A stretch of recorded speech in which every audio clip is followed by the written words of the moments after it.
Ladies and gentlemen, welcome to the channel. Today I'm going to show you how to transfer crypto from crypto.com to Onchain wallet. So let's do it. Okay, so we're on the Onchain app over here on our mobile device. What we want to look for here at the bottom of this app is the wallet icon. Let's go ahead and tap on that. Over here, we are going to receive the option to connect crypto.com account. Let's go ahead and tap on this. Here you will just agree to some terms and conditions and go ahead and click on Connect Wallet 1.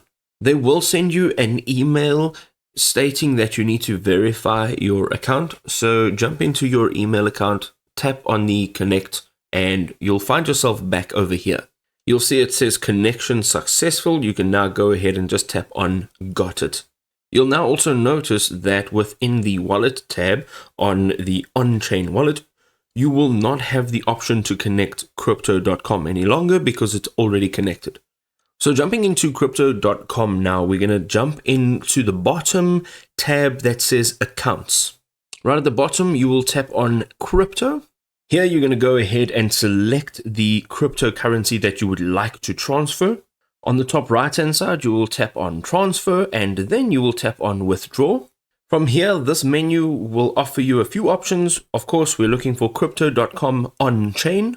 This page will just ask you to confirm your wallet. So you just go ahead and say confirm and withdraw. Here you will add the value of your transfer. So whatever currency you're using, you can go ahead and enter this amount. And right at the bottom, you will then tap on the blue icon that will say send or something else like that. But because I don't have any currency, it just says insufficient balance. And there you go, you're all done. I hope this was helpful.